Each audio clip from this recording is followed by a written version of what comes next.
Mitra budaya Sunda Pandendengan sadayana, ieu dongeng mung saukur hiburan, teu aya maksud sanes. Dina ieu carita pribados mintonkeun dua karakter tokoh anu beda, anu papalingpang.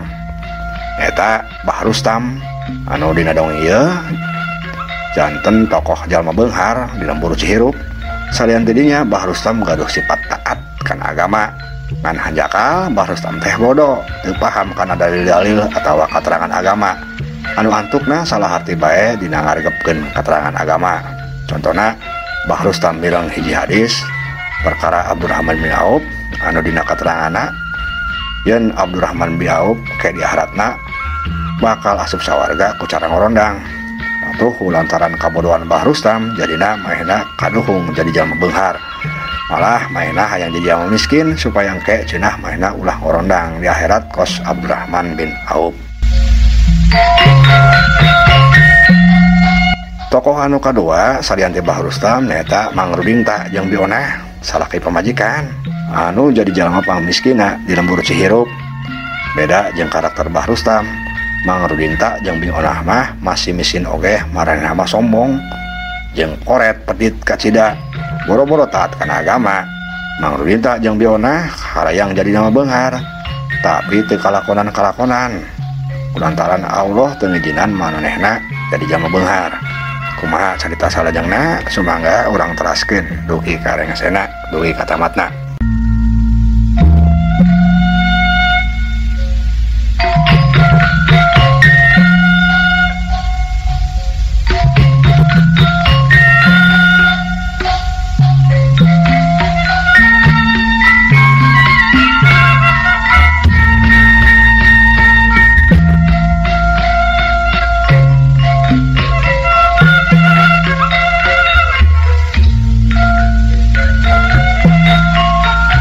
Malik deui heula nyaritakeun kaayaan Mang Rudinta jeung Bionah anu harita keur bungah kacida teh lantaran menang emas batangan anu lumayan lobana di hareupeun panto imahna. Anu sabenerna mah nu hajat teh ditunda ku Bah Rustam. Ayeuna Mang Rudinta jeung Bionah keur dariuk duaan di tengah imah baradami rek dikumahakeun cenah emas anu nang limo teh. Rek dikumahakeun ieu teh emas teh Kang? Da kamangkara atuh urang teh rek ngadaharan emas mah. Cek Bionah mimiti kadenge cumarita. Wah, kumaha maneh bae Ona? Rek dijualnya jual atuh ka ditu. Nya atuh kitunya Kang. Cuang dijual bae lah. Ke duitna cuang beulikeun sakayang urang. Kuring mah yeuh Kang rek pamer ongko ieu ka tetangganya, rek dimrah-emreh. Da bongan atuh salila ieu maranehna ngarece bae ka urang teh Kang. Yah, kumaha maneh bae Ona? Akang mah satuju bae. Syukur atuh Kang. Tapi ayeuna mah Kang teh ulah munah maneh atuh ka kuring teh Kang. Aduh kitu, kumaha kami ngomong da tuh nah. Ih, atuh pan urang teh ayeuna geus jadi jalma beunghar Kang. Kudu pantes atuh ngomongna. Kumaha ari jalma beunghar ari ngageruan ka pamajikanna? Atuh akangna kudu ngageruan naon? Ambu. Tak kumaha? Hah? Ambu? Ih, atuh eta mah kuno Kang. Teu pantes ah. Ih, pan Bah Rustam ge ngageruan ka pamajikanna teh ambu ya. Ambu cenah. Ah, Bah Rustam mah kuper Kang, kuno, kuper manehna mah masih beunghar oge. Ari geus naon atuh kahayang maneh? Nya kos urang dayeuh bae Kang. Lamun kuring ngageruan ka Akang, apih. Engke Akang ka kuring amih. Tah kitu Kang. Ya geus kumaha maneh bae lah. Sepadu waras bae manehna onah. Ji maneh deui bae Akang mah amih kitu. Heueuh, kami poho amih. Tah kitu tegep Kang, kadengna tegep pisan Kang. Geus heueuh. Geus ayeuna mah bisi kaburu-burit. Hayu cuang ngindit ka dayeuh, cuang jual emasna. Nya Kang, hayu atuh. Tembal Bionah, tuluy Bionah teh nangtung sup ka kamar rek disalin. Teu lila kaluar deui geus dangdan make kabaya. Tapi kabayana teh katempor ada belel. Maklum atuh ti mimiti kawin jeung Mang Rudinta. Bionah can pernah dipangulikeun baju sasiki-siki acan. Ari buk Bionah katempo dibeungkeut dua. Anteu bae make kacamata hideung mah. Da teu bogaeun atuh ari nu kitu mah. Kuring pantes teh Kang, dangdan kos kieu? Tanya Bionah bari lunggak-linggak kareupeun salakina. Mang Rudinta kerung. Panonna mencrong ka Bionah, ti mimiti luhur buuk sampai ka handap suku. Lumayan Ona. Siga Dewi Anjani euy maneh teh geuning. Cek Mang Rudinta bari beungeut nama anggar teu kireum-kireum. Saha Kang? Dewi Anjani? Iya Dewi Anjani. Bionah meni bungah pisan. Irungna ge meni rebeh-rebeh kembung. Atuh berarti geulisnya Kang kuring teh. Tapi ngomong-ngomong saha ari Dewi Anjani teh Kang? Ari Dewi Anjani teh ratu onah. Ah, nu bener Kang. Kuring siga ratu? Heueuh, siga ratu. Ratu monyet tina lampawayangan. Cek Mang Rudinta. Kadenge kitu Bionah anu keur suraseri bungah teh langsung bae balem jamedud. Dasar salakin urus tunjung. Disangka teh heueuh ngalam ka kami, si horeng kalah nyaruakeun kami jeung monyet. Cek Bionah bari jamedud. Geus da onah tong baca teuing maneh teh. Bari nage. Geus hayulah guat indit bisi kaburu-burit. Cek Mang Rudinta. Nya, tapi keheula Kang. Ieu mah sareng dijual kabeh tah kumaha Kang? Aduh cek maneh kumaha onah? Kumaha nya Kang? Ari kahayang mah saparo bae, jang paparentieun urang lamun geus teu boga, lamun geus beak. Tah engke lamun geus beak, karek jual nu saparona. Oh, kumaha maneh bae? Akang mah nurut bae onah. Nya da kudu kitu atuh Kang. Ye ari salaki mah sakuduna ge nurut ka pamajikan. Tapi kuring teh bingung keneh Kang. Nu saparona teu di mana nya? Bisi anu maling Kang, palaur. Pan lapur atuh. Mang Rudinta oge jadina ngaulang. Maklum ka karek boga banda loba teh. Jadina manehna oge loba ka paur, loba ka sieun. Lamun nu saparona ditunda di imah cenah bisi anu maling. Tapi lamun dibawa kabeh oge bisi anu ngarampok. Nya, akang ge jadi bingung kieu carana mah onah. Lamun ku urang diteundeun saparona bisi anu mau. Lamun dibawa kabeh oge bisi anu ngarampok. Kumaha atuh nya onah? Cing, pikiran kumaneh, kumaha? Mang Rudinta jeung Bionah ngaharulang. Heueuh nya Kang kitu nama. Hirup teh memang asa matak pusing bae gini urang teh. Keur teu boga naon, susah kacida, jang dahar oge hese. Ayeuna dibere milik gede, anggar bingung sieun anu maling. Kudu kumaha atuh nya Kang? Cek Bionah bari ngahulang. Ari Mang Rudintana anggar cicing bae siga nu ngalamun, tapi teu dilapok Mang Rudinta nyarita deui. Kumaha lamun kieu onah? Bawa bae kabeh mas teh, tapi ambil aman ulah nyirikeun. Ulah nyirikeun kumaha atuh Akang? Ih, maneh mah bodoh onah. Kieu pan ari maneh teh unggal poe sok ngajualan daun ka pasar lain. Tah, emas nu saparona teundeuna jero karung, hijikeun jeung daun. Pan moal kaciri lamun eta teh emas. Da moal heueuna anu nyangka, da moal heueuna anu ngarampok daun mah lain. Kumaha lamun kitu? Mang Rudinta mere usul deui.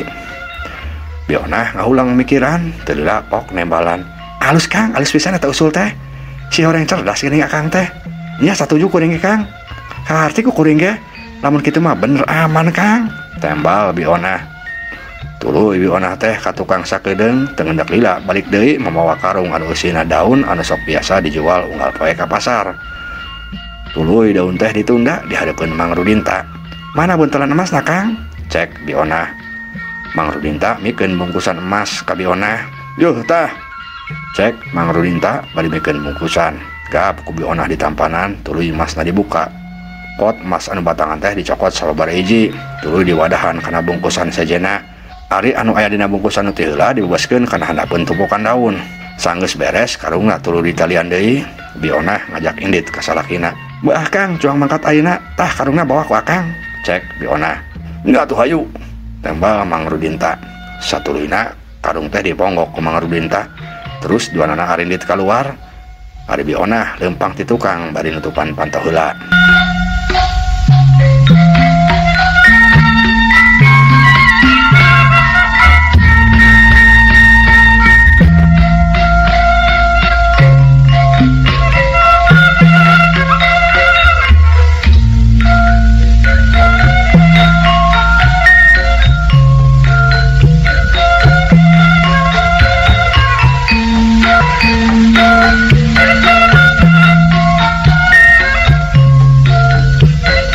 Panan poe beuki nyedek ka belah kulon, waktu geus rek deukeut ka asar. Mang Rudinta jeung Bionah geus anjog ka pasar.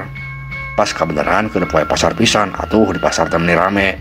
Mang Rudinta meni hoakeun nepok ayaan kitu teh. Da memang seumur-umur meureun manehna mah karek injek ka pasar. Rame pisan geuning onah. Eta jalma-jalma eta meni balauri kitu.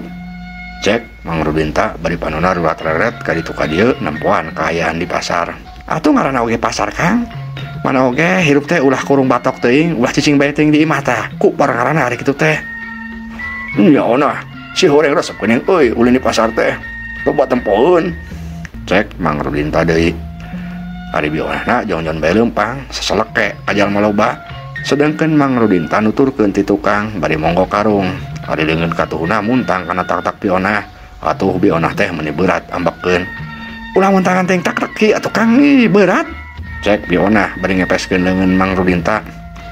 Atuh da kami sing tinggalin Onah. Ayeuna urang rek ka mana tujuan urang teh geura ka Pugu. Atuh cuang ka toko emas, pan rek jual emas lain tadi teh. Tembal Bionah bari terus bae leumpang saseleke. Mang Rudinta terus tuturkeun meuni riweuh leumpangna. Karung nu diponggokna sababaraha kali hampir leupas, untung bae pageuh nyakelna. Teu lila Mang Rudinta jeung Bionah geus anjog ka hareupeun toko emas. Mang Rudinta dititah nungguan di hareup. Ari Bionahna asup ka toko emas. Pas kabeneran keur kosong toko emas mah, jadi Bionah teh bisa langsung nawarkeun emasna. Sanggeus dalila ditawar, akhirna mah emas teh dibeli ku Ko Ahong, jalma anu boga toko emasna. Bionah tuluy balik deui nyamperkeun ka Mang Rudinta anu geus kesel nungguan. Katempo pareman Bionah meuni bungah pisan lantaran saumur-umur karek nyepeng duit anu sakitu lobana. Malah sebagian tina ladang duit teh dibelikeun deui kana kalung, gelang jeung cincin, ngahaja cenah jang pamer ka tetangga. Kitu cek pikiran Bionah. Kumaha Onah? Geus hasil? Hasil atuh Kang, tuh tempo duit loba pisan Kang. Tembal Bionah bari ngebrehkeun duit. Syukur atuh, ayeuna rek ka mana deui? Cuang balanja heula Kang. Urang ayeuna meungpeung loba duit ya, cuang sagala dibeli. Pokona mah cuang senang-senang Kang. Tembal Bionah. Hoi atuh, kami mah satuju bae lah. Kumaha cek maneh Bionah? Cek Mang Rudinta. Tuluy duanana arinit deui ninggalkeun eta tempat. Mang Rudinta katempo masih keneh memanggul karung. Satuluyna Bionah terus balanja meuni sagala dibeli. Mangpang meungpeung cenah da keur loba duit. Geus pokona mah sanggeus beres balanja teh Bionah jeung Mang Rudinta katempo ridu ku babawaan. Malah Bionah teh meuli hayam hirup sagala nepi ka 5 siki. Atuh Mang Rudinta teh meuni keder bae babawaanna.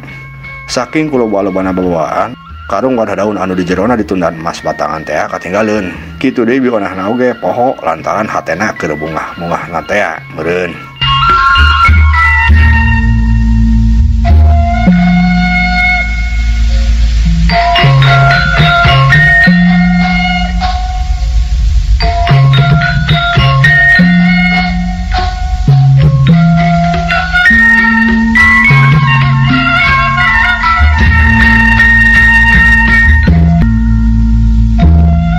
Kaayaan beuki nyedek kaburit, panan poe geus hampir tunggang gunung.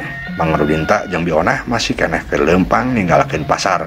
Harita duanana geus anjog ka jalan gede anu rame ku kendaraan balawiri. Hatempo mobil-mobil angkot areureun nalawaran tumpangan, tapi Bionahna ngan saukur gogodeg. Rek nyebrang jalan duanana katempo rundag-randeg. Lantaran kendaraan anu lalaliwat teh memujuhna rame pisan. Komo atuh Mang Rudinta mah da saumur-umur kakarek injak ka kota. Jadi maeh nama sieun rek nyebrang teh. Onah, nah mobil tumpangan gitu. Ieu kami macangkeul pisan babawaanna euy. Cek Mang Rudinta. Aya Kang, tapi ngan sampai ka Kojengkang atuh da. Angger bae kalembur mah urang kudu leumpang. Atuh lumayan Onah daripada kudu leumpang jauh. Keur mah kami mah hayang ngasa naik mobil ongkoh. Saumur-umur kami macan kungsi naik mobil. Alah, ogo teuing bari nage Kang. Kudu naik mobil sagala. Aulah kudu duit bari nage. Kampan duitna ge sarua jeung ladang nimu atuh Onah. Loba ongkoh. Maya saperak 2 perak mah atuh Onah, moal mata rugi gede. Geus lah Kang. Tong loba tingkah bari oge. Ulah mentang-mentang keur loba duit, kudu ngeurit urang teh Kang. Tembal Bionah keukeuh embung naik mobil. Ih atuh kumaha ieu kami na riweuh pisan babawaanna Onah. Komo lamun kudu leumpang mah, cek Mang Rudinta deui keukeuh maehna mah hayang naik mobil. Tapi Bionahna tetep embung. Wayana atuh Kang, nya geus atuh kukuring saparo babawaana. Tah hayam kadiekeun di bawah kukuring. Cek Bionah keukeuh embung. Mang Rudinta ngarasa seueul, tapi rek ngambek bisi pasea manehna teh era ku jalma rea cenah. Da katampo keur narampokeun kamaranehanana. Kapaksa Mang Rudinta teh nurut bae kana kahayang pamajikanna. Tah atuh hop bawa ku maneh hayamna Onah. Cek Mang Rudinta bari meukeun hayam 5 siki anu ditalian ka Bionah. Ot ku Bionah dicokot. Keur kitu katempo jalan teh rada sepi, kendaraan teu loba teuing anu balawiri. Bionah ngajak Mang Rudinta nyebrang. Bekang nyebrang, meumpeng carang tah kendaraan nu liwatna. Cek Bionah. bari teu nunggu deui jawaban manehna tuluy miheula nyebrang bari ngajingjing hayam hirup 5 siki. Tapi karek ngalengkah sababaraha lengkah ujug-ujug bade sorak klakson mobil teu ulah kenca mani tarik pisan. Atuh bionah teh menireuwas, saking reuwasna langsung ngagajleug mundur deui ka tukang.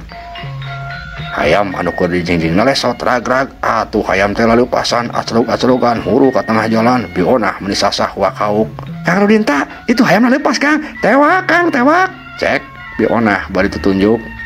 Atuh Mang Rudin teh reuwas ka bawah sasah. "Tuda maneh mah hese pisan diomongan teh. Naik mobil cek abige."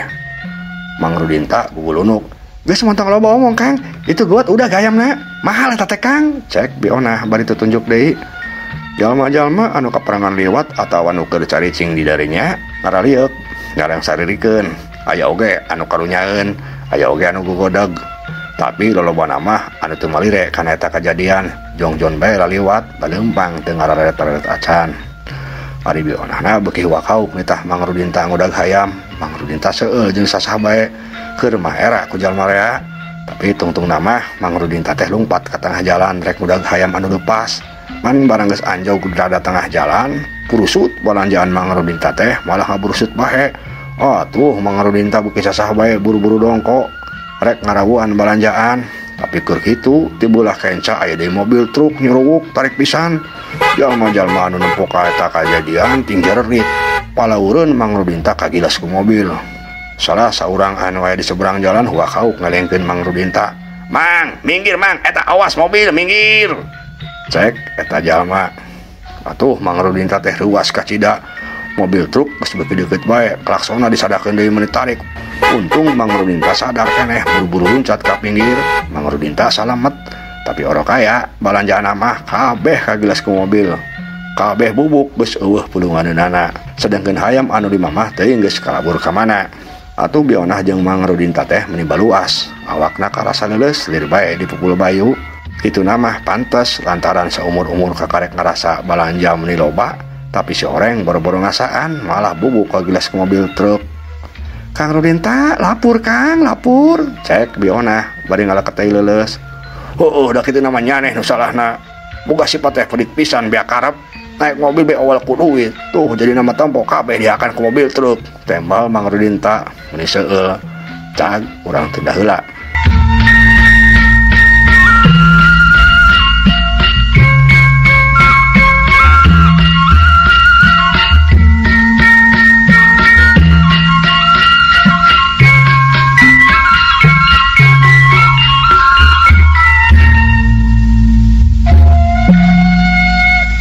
Ayeuna balik deui nyaritakeun Mbah Rustam sabalikna ti masjid tos salat lohor jeung ngadengekeun ceramah Kiai Arif.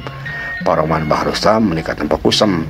Maena ngan mikiran bae hayang jadi jalma miskin oge hese. Rajeun geus micen emas batangan anu loba di hareupeun imah Mang Rudin teh. Anu niatna mah supaya harta bandana beak, tapi ceunah cek Kiai Arif kasupna sedekah eta teh anu tangtuna bae bakal dibalas ku Gusti Allah 10 kali tikel. Anu cek pikirna meureun bakal beuki beunghar bae maehna teh. Sajajalan Mbah Rustam terus bae ngalamun, "Be, ieu aing, kumaha deui carana supaya aing jadi jalma miskin? Meuni hese pisan ari urusan akhirat. Teu kabayang keteh meureun aing kudu ngorondang angger di akhirat teh." Kitu cek kerentas Mbah Rustam bari terus leumpang. Keur kitu katempo rada hareup aya saurang awewe keur leumpang ka palebah manehna. Beuki lila beuki deukeut si horeng anu keur leumpang teh Ceheni popotongan Mbah Rustam anu kawin teu jadi teh. Si horeng Nyi Heni geuning kerentas Mbah Rustam.